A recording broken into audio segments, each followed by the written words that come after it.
2차 시에는 호스피스적 접근과 연명 치료에 대한 부분을 한번 알아볼 수 있도록 하겠습니다.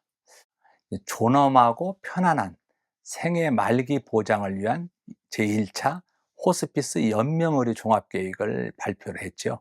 2019년도부터 2023년 사이에 이제 이런 계획들을 발표를 했습니다. 여기에는 호스피스 대상 범위가 이제 암이라든가 그 외에 뭐 한 4개 정도 질환 대상이 있었는데, 이제 점차적으로 다양한 질환으로 이제 단계적으로 확대가 된다는 거죠. 그래서 일반 가정에서 이제 제공하는 그런 호스피스 문제도 이제 시범 사업을 하게 되고요. 또 이제 가정형 범위의 그런 서비스에서 그 범위에서 벗어나서 이제 사회복지 시설이라든가 지역 사회까지 확대할 방침이다. 이렇게 이제 그 종합 계획에서 밝힌 부분이 됩니다. 그러면 오늘 우리가 호스피스에 대한 어떤 이해를 한번 해볼 수 있도록 하는데요. 특히 이제 호스피스 활동은 중세기로 좀 올라갈 수 있습니다. 그 성지 예루살렘으로 찾아가는 사람들이 하룻밤을 편히 쉬어갔던 그런 그 숙박업소에서 유래된 것이라고 볼 수가 있습니다. 그래서 여기서 아픈 사람들과 죽어가는 사람들에게 숙식과 또 약을 제공해 주고 필요한 관심을 베풀어 준 것부터 시작이 되었다고 볼 수가 있습니다. 호스피스라는 말은 라틴어에서 그 어원을 찾아볼 수가 있는데요. 이 말에는 접대하는 사람과 어떤 손님, 이 두 의미를 포함하고 있다고 합니다. 그래서 오늘날은 불치병으로 죽어가고 있는 사람들에게 죽을 때까지 할 수 있는 그런 가능한 방법을 다 동원해서 돌보아 준다는 그런 개념으로 사용하고 있다고 볼 수가 있습니다. 그래서 임종 전의 휴식이라든지 또 남아있는 생을 정리하고 또 치유의 개념을 뛰어넘어서 보살핌, 어떤 돌봄의 개념이다라고 얘기를 할 수 있죠. 죽어가는 그런 환자를 하나의 인간으로 대해주고, 또 환자가 위험을 유지하면서 평화스러운 마음을, 내세에 대한 믿음과 소망을 갖고 죽을 수 있게 도와주고, 또 죽기 전까지 환자의 그런 신체적, 정신적, 사회적, 영적인 욕구를 충족시켜주고, 아울러서 환자의 가족도 격려해주고 지지해주는 그런 역할이 호스피스라고 볼 수가 있죠. 대개 좀 역사를 잠깐 보면은요, 고대 그리스나 로마에서는 손님이나 여행자들을 가정집에서 따뜻이 맞이하고 의식주를 제공하는 그런 풍습이 있었는데, 이렇게 손님에게 편안한 장소나 공간을 제공하고 보살피는 데서부터 이제 호스피스가 시작됐다는 거죠. 이 기록에 보면 AD 475년에 건축가인 트로마닌이 기독교인 호스피스 수도의 건물을 지어 가지고 성지 순례자나 병든 사람, 또 죽어가는 사람에게 장소를 제공해서 돌본 그런 예가 있다는 겁니다. 유럽에서는 17세기 초에 소외되고 버림받은 그런 거리의 불황자들을 돌보는 목적으로 성 빈센트 폴에 창립된 자선수녀단, 1836년에 독일에서 폴리니더 문스터 목사 부부에 의해서 또 설립된 카이저베르트 여집사단이라는 게 있는데, 여기에서 바로 소외되고 병든 사람과 임종자들을 보살핀 그런 활동을 들 수가 있습니다. 현대 간호학의 효시를 이룬 그 플로렌스 나이팅게일도 바로 후자의 그 여집사단에서 3개월간 대상자들을 간호한 바가 있다고 그래요. 그래서 근대적 의미의 호스피스는 1879년 아일랜드 더블린에 세워진 성모 호스피스와 1905년에 자선 수녀단에 의해서 설립된 런던의 성 요셉 호스피스에서 그 기원을 찾고 있습니다. 현대 호스피스의 창시는 19세기 중엽에 자선 수녀의 소속인 듀블린에 의해서 창시가 되었고요. 그 이후에 1967년 영국의 여의사 시시리 사운더스가 성 크리스토퍼 호스피스를 부흥시키면서 근대 호스피스 케어의 발전에 기틀이 되었다는 겁니다. 이전에는 호스피스가 제도로서 정착되기보다는 하나의 개념으로서 전반적인 돌봄에 기초를 두었고, 또 뭐 휴식이라든가 친절, 청결, 존중, 어떤 수용 이런 형태였지만은 1979년에 미국에서 처음으로 병원 내에 호스피스 병동을 두기 시작했습니다. 그 형태는 바로 호스피스 병동과 또 가정 호스피스, 그리고 병원 산재형 호스피스 등 이런 다양한 형태로 호스피스 돌봄이 이루어졌다는 거죠. 우리나라의 호스피스는 그 마리아의 작은 수녀단에 의해서 1965년 강원도 강릉에 14개의 병상으로 개원한 갈보리 의원에서 임종자들을 간호하기 시작한 것이 국내에서 체계적으로 실시된 호스피스의 첫 관리였다고 할 수가 있습니다. 1979년 연세대학교 간호대학에서 주최한 그런 임종 환자를 위한 워크숍에서 한국 최초로 이 호스피스 교육이 실시된 이래 1981년에 가톨릭 대학 의과대학이라든가 아니면 간호대학 학생들을 중심으로 호스피스 자원봉사 활동이 시작됐다는 겁니다. 그리고 1988년에 호스피스 병동이 설치됐고 그해 세브란스 병원, 여의도 성모병원, 성보아우르 병원, 뭐 전주예수병원, 고신의료원, 뭐 부산대학교 병원에서 말 그대로 호스피스과를 설치하고 호스피스 환자를 본격적으로 관리하기 시작했다는 거죠. 그래서 의료기관은 아니지만은 충북 음성의 꽃동네에서는 무위탁이라든가 불황인, 이런 정신질환자, 장애인, 알코올 중독자를 수용하는 그런 시설과 함께 임종의 집을 마련하기 위해서 1976년도부터 임종 환자를 돌보고 있습니다. 그리고 여러 지역교회라든가 어떤 단체를 중심으로 사랑의 호스피스 운동이 활발히 전개되고 있습니다.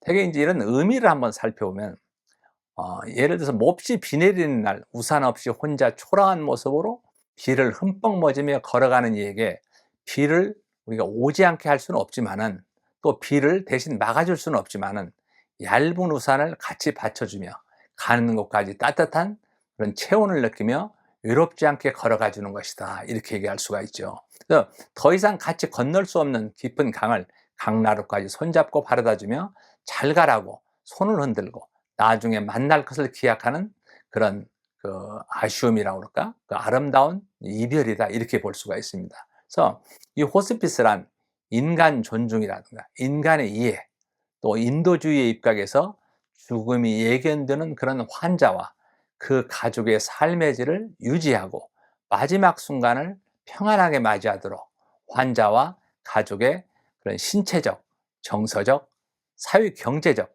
영적 요구를 충족시키고 사별 가족의 고통과 슬픔을 경감시키기 위한 그런 총체적 돌봄이다, 이렇게 얘기를 할 수가 있습니다.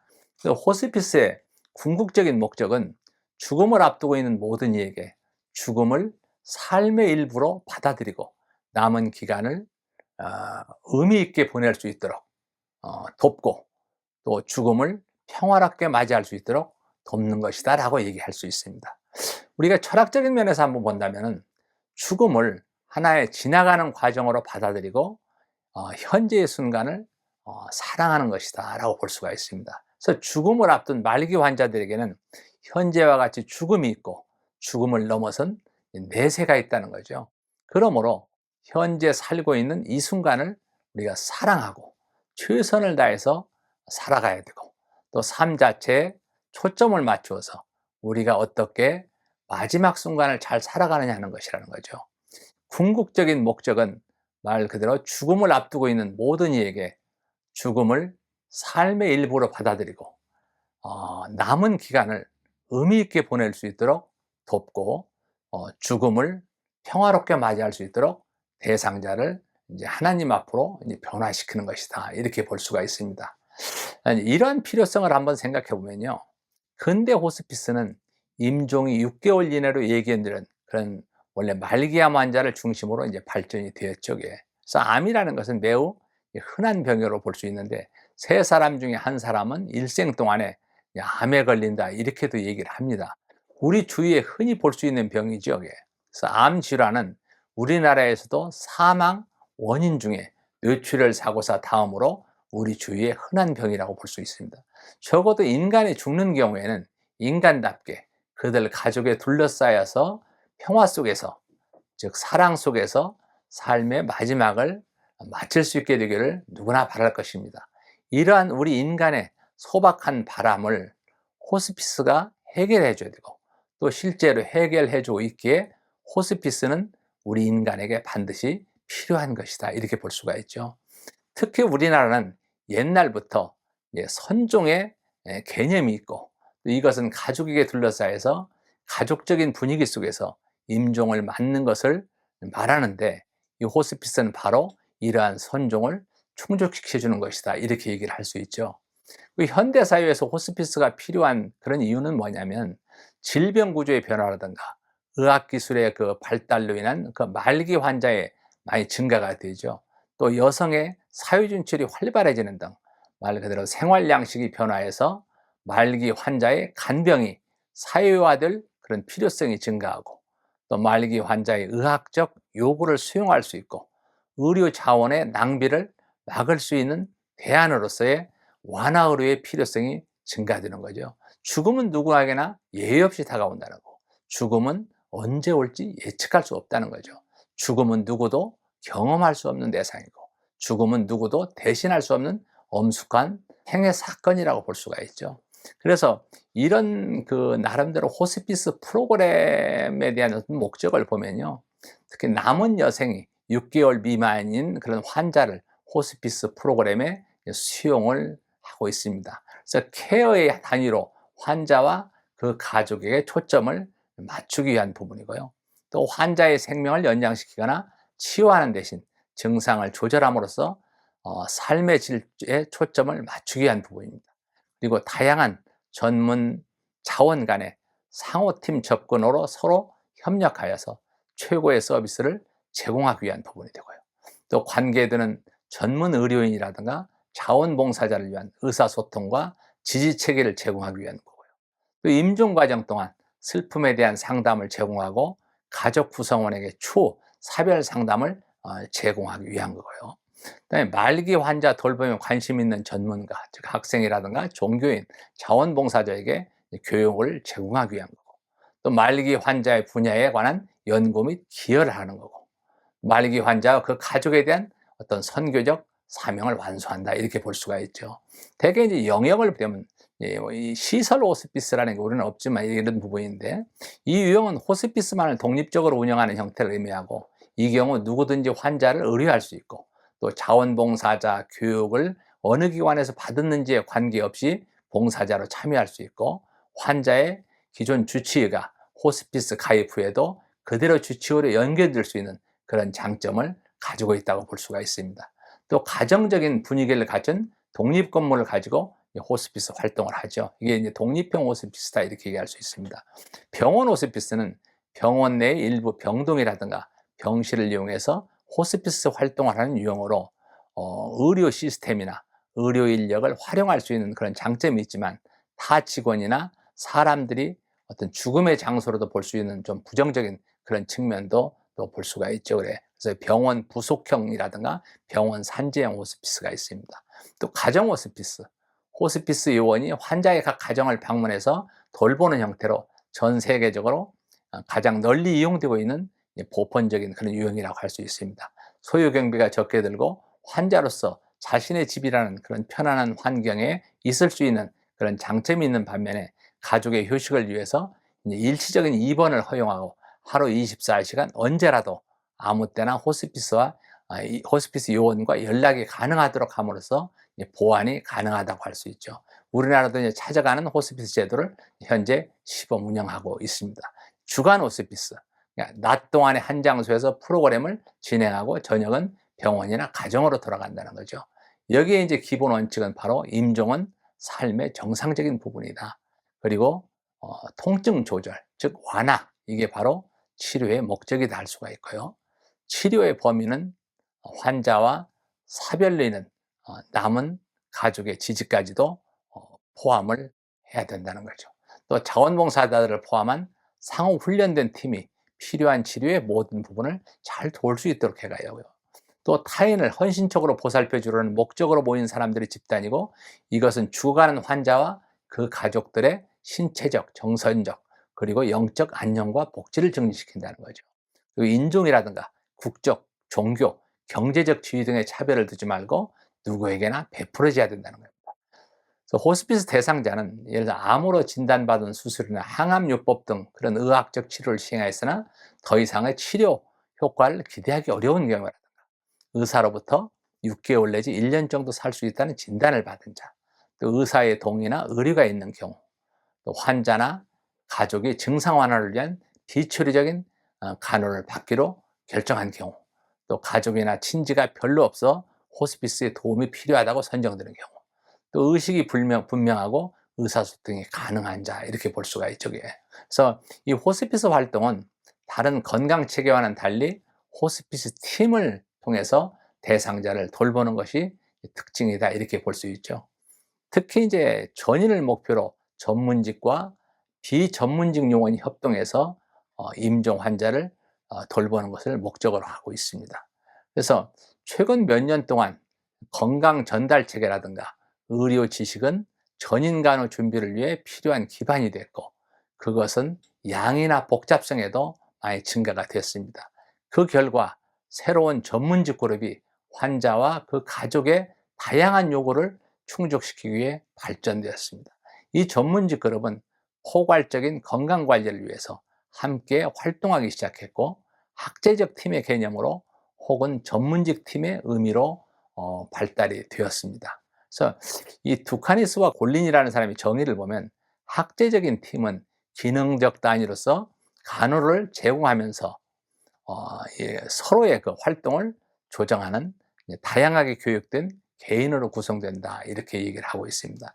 이 의미는 각 개인이 모여서 호스피스 팀을 구성하지만 팀은 개인의 통합을 초월한다. 그리고 지속적인 간호를 분담하고 통합하기 위해 조정자가 있고, 또 팀 구성원은 임종 환자와 그의 가족에게 투신할 수 있어야 된다는 겁니다. 그리고 가족과 함께 돌봄의 공동체를 형성하기 위한 그런 호스피스의 철학의 어떤 적용, 또 헌신, 이런 것들이 필요하다고 볼 수가 있죠. 팀의 기능은 환자를 포괄적으로 돌보는 데 있고, 팀 구성원은 확고한 목표와 과업을 성취하기 위해서 함께 활동하는 데 있어서 호스피스 철학과 기본적인 생각을 공유해야 한다는 겁니다. 다른 정의를 보면 전문직 팀은 소그룹으로 구성되고 각자는 다른 전문직으로 교육을 받고, 또 고유한 그 기술을 소유하고, 공동 문제에 관해서는 일의 한계가 조직화되어야 된다는 겁니다. 또 각 구성원은 그들의 재능을 그룹에 기여해야 하며 계속적인 상호의 의사소통이라든가 팀 목적과 목표에 의해서 제공되는 팀 활동 범위 내에서 개인의 노력을 평가하고, 또 결과에 대한 어떤 그룹 책임 등이 요구된다, 이렇게 얘기를 하고 있습니다. 이러한 정의는 팀 구성원 개인 간에 바로 고유한 전문 지식과 다른 구성원의 공헌을 수용하는 그런 능력과 의사 결정을 유도해 나가는 그런 힘에 대한 중요성을 강조하고 있다는 거죠. 팀 기능에 그 영향을 주는 요소로서는 어떤 그 하나의 조직의 환경이라고 볼 수 있죠. 그래서 팀 조직의 어떤 구성 관리의 인식이라든지, 안 그러면 그 조직의 어떤 목적이라든가, 또 프로그램의 어떤 준수에 대한 부분들을 얘기를 할 수가 있습니다. 그다음에 그 팀원의 그 자발적 자세, 이것도 이제 어떤 조직 환경에 이제 포함이 될 수가 있죠. 그리고 이제 환경적, 사회적 그런 요인이 있고요. 또 권한의 유형이라든가 의사 고통이죠. 가치관, 보수, 뭐 이런 것들이 또 얘기를 할 수가 있습니다. 그다음 팀 구성원을 보게 되면 역할이라든가 중복 가능성 방지를 위한 어떤 나눔이 필요하고요. 개인의 목적과 팀 역할, 또 기대가 또 일치해야 될 필요가 있습니다. 그리고 호스피스 팀 구성원의 역할과 자격에 대한 부분을 보게 되면요. 우선 호스피스 조정자가 있죠. 호스피스에 대한 사명과 비전이 확고한 자로서 호스피스 전체를 감독하고 조정하고 팀 효율을 주재하는 거죠. 자격은 말기 환자의 신체적, 정서적, 영적인 필요를 충분히 알고 증상과 통상 조절에 대한 교육과 훈련을 받은 자로서 인간에 대한 이해와 또 죽음에 대한 기초가 확고한 그런 훈련된 행정가, 그래서 사회사업가라든가 의사라든가 아마 사목자 등이 해당이 됩니다. 의사는, 의료인은 바로 환자와 가족, 종사자들에게 임상적인 소견과 의학적 정보를 제공해야 되고 그 내용에 대해서는 기록을 남겨야 되는데, 여기에 이제 책임 의사가 있고 또 이제 우리가 보면은 또 하나의 그 담당 의사 뭐 이렇게 좀 나눌 수가 있다라는 겁니다. 그리고 이제 분야별 전문 요원, 바로 이제 그 호스피스가 이쪽에 그런 분들, 이런 부분들을 생각하고 이제 또 간호 보조 인력이 또 있습니다. 그리고 사회복지사, 환자와 가족의 사회복지 요구를 평가하고 사회복지 서비스를 제공하는 이제 사회복지사가 있고요. 그 다음에 자원봉사자, 환자와 가족에게 사회 심리적인 지지이라든가 실제적 도움을 주는, 그리고 각종 치료사, 물리치료사, 언어치료사, 뭐 저기 있죠. 그런 부분들, 그리고 또 환자의 영양 상태라는 영양사, 그리고 약사, 뭐 이런, 그리고 또 행정가, 이런 어떤 구성팀들, 이런 구성팀들이 상당히 그 조직에 같이 이제 일을 하고 있다, 이렇게 보면 될 것 같습니다. 자, 이상으로 우리 호스피스에 대한 어떤 접근에 대한 부분을 마칠 수 있도록 하겠습니다.